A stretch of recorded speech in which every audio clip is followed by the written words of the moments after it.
ആദ്യം ഞങ്ങൾ അങ്ങോട്ട് നന്ദി പറയുകയാണ്. മനോഹരമായ ഒരു സിനിമയും നല്ല ഫ്രെയിമുകളൊക്കെ സമ്മാനിച്ച് രണ്ടുപേർക്കും. തീർച്ചയായും എനിക്ക് നന്ദി പറയുന്ന വർഷമാണ്. കാരണം വർഷ ഈ പറയുന്ന മൂവി ഞാൻ ആക്ച്വലി ഒരു തമിഴ് മൂവിയാണ് ചെയ്യാൻ പോകേണ്ടിയിരുന്നത്.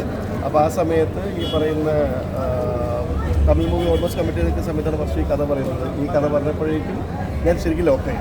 അത് ഒറ്റ കാരണം കൊണ്ടാണ് ഞാൻ ഈ പടം ചെയ്തത്. കാരണം വർഷ പറഞ്ഞ രീതി, ഈ പറയുന്ന വാരണാസിയെ ട്രീറ്റ് ചെയ്യാം, ഇന്ദ്രൻസിൻ്റെ മധുബാല, അവർ പേരുള്ള ക്യാരക്ടറൈസേഷൻ, ഈ കഥ, അതൊക്കെയാണ് എന്നെ ലോക്ക് ചെയ്തത്. അതിനെനിക്ക് ഫസ്റ്റ് വർഷയോട് നന്ദി പറയാനുണ്ട്. വർഷ പ്ലീസ് ഇനി എന്നോടൊക്കെയാണ് നന്ദി പറയുന്നത്. ഒത്തിരി ഇഷ്ടപ്പെട്ടു. അല്ല വിഷയമല്ല, പടം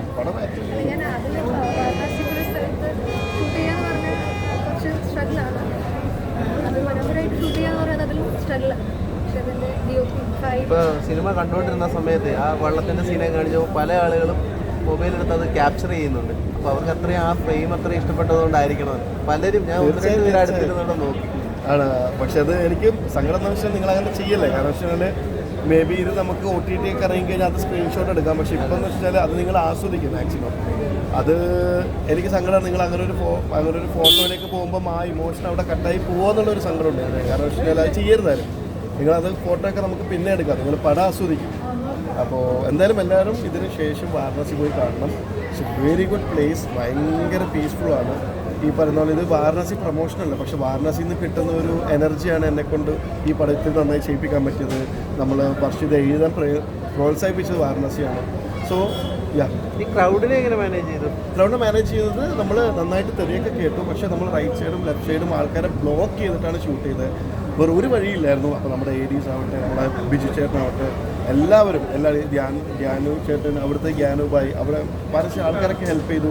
ഇപ്പം നമ്മുടെ ADs ഹെൽപ്പ് ചെയ്തു. നമ്മുടെ യൂണിറ്റിലായ ആൾക്കാരും, ഇപ്പോൾ സൂര്യാവട്ടെ, അരവിന്ദ്, എല്ലാവരും each and every person, Jamish, എല്ലാവരും പ്രശ്നത്തെ ടീം, അങ്ങനെ എല്ലാ ആൾക്കാരും ഇതിൽ ഗംഭീരമായിട്ട് നിന്നതുകൊണ്ട് മാത്രമാണ് ഇത് നമുക്കിങ്ങനെ ചെയ്യാൻ പറ്റിയത്. ഫുൾ വാരണാസിയല്ല സെറ്റ് അങ്ങനെ ഇട്ടിട്ടുണ്ടോ? ഇല്ലല്ല, ഒന്നും സെറ്റിട്ടില്ല. എല്ലാം പരസ്യമാണ്.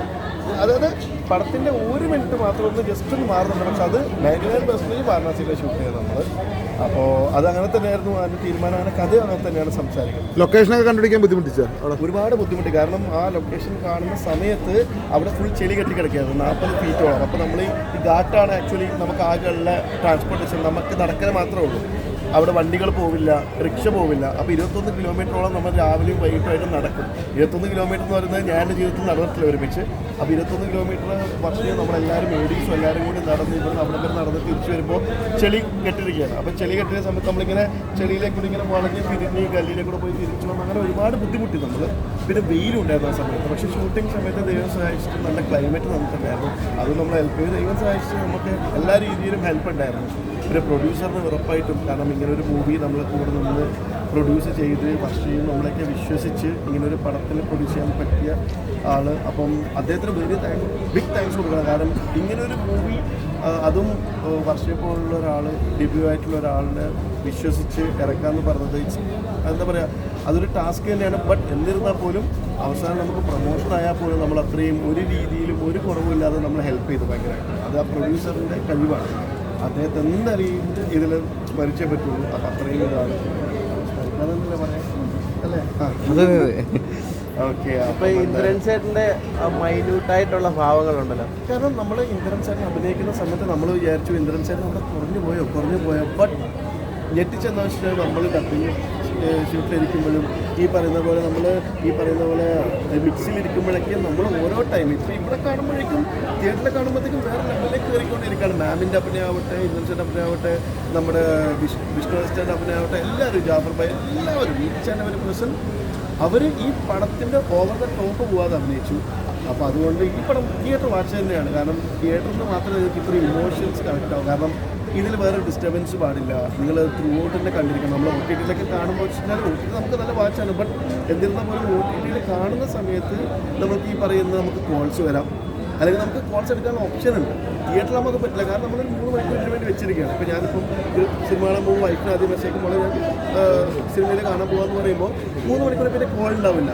പക്ഷേ വീട്ടിലാണ് സിനിമ കാണാമെന്ന് പറയുമ്പോൾ 100 കോൾ വരും. കാരണം അത് അവർക്കറിയാം വീട്ടിലിരുന്ന് കാണാനാണ്, ഫ്രീ ആണ് പരിപാടി. അപ്പം തിയേറ്ററിലാവുമ്പോൾ നമ്മൾ ഒരാളുടെ ഡിസ്റ്റർബൻസ് ഇല്ലാണ്ട് കാണുക. കാരണം ഇപ്പോൾ എ ആർ റഹ്മാൻ സാറ് രാവിലെ 3 മണിക്കൊക്കെയാണ് മ്യൂസിക് ചെയ്യുന്നത്. കാരണം എന്താണെന്ന് വെച്ചാൽ ഡിസ്റ്റർബൻസ് ഇല്ല, കോൾ ആരും വിളിക്കില്ല, ശല്യമില്ല. അതുപോലെ തിയേറ്ററിൽ വരുമ്പോൾ നിങ്ങൾക്ക് ആരും കോൾ ചലഞ്ച് ചെയ്യാനുണ്ടാവില്ല, സൈലൻ്റ് ആക്കി വെക്കാം. അഥവാ ആരും വിളിച്ചാൽ തന്നെ എടാ ഞാൻ തിയേറ്ററിലായിരുന്നു എന്ന് പറയാം. അല്ലാതെ വീട്ടിൽ വെറുതെ കിടന്നുറങ്ങുന്ന പറയുമ്പോൾ എല്ലാവരും നിനക്ക് എൻ്റെ ഫോൺ എടുത്ത് തുടങ്ങി ചോദിക്കും. അപ്പോൾ അത് ഞാൻ പറഞ്ഞു വന്നത് തിയേറ്ററിൽ മാക്സിമം കാണുക. ഇനി ഇത് ചിലപ്പോൾ ആൾക്കാർ ഒരാഴ്ച കഴിഞ്ഞിട്ട് എല്ലാവരും പറയും ഇത് തിയേറ്ററിൽ നിന്ന് കണ്ടാൽ മതിയായിരുന്നു, ഒ ടി ടിയിൽ ഭയങ്കര വർക്കായിരുന്നു എന്നൊക്കെ പറഞ്ഞ സങ്കടം. കാരണം ഭരതനാട്യം പോലുള്ള സിനിമ നമ്മളെല്ലാവരും ഇവിടെ മലയാളത്തിൽ തിയേറ്ററിൽ നിന്ന് കാണേണ്ട പടം നമ്മളെല്ലാവരും ഒ ടി ടിയിൽ വിജയിപ്പിച്ചു, എന്ത് കാര്യമുണ്ടായി. പക്ഷെ അവർ എന്തുകൊണ്ട് മോഹിനിയാട്ടം എന്ന് പറഞ്ഞ പടം സെക്കൻഡ് ഉണ്ടാക്കിയത് തിയേറ്ററിൽ വൻ വിജയമായി. അപ്പോൾ അതുകൊണ്ട് അതാ പറഞ്ഞത് ഭരതനാട്യം പോലുള്ള പടമൊക്കെ തിയേറ്ററിൽ വാച്ച് ഉണ്ടായിട്ടും നമ്മളെ ആൾക്കാരാണ് അത് ഒ ടി ടിയിലെത്തുമ്പോൾ ഭയങ്കര ഹിറ്റാന്ന് പറയുന്നത്. പക്ഷെ അത് ചെയ്യരുത്. നമ്മൾ തിയേറ്ററിൽ കാണാൻ പറ്റുന്നത് തിയേറ്ററിൽ മാക്സിമം കാണാം. എന്തായാലും നന്നായി വന്നിട്ടുണ്ട്.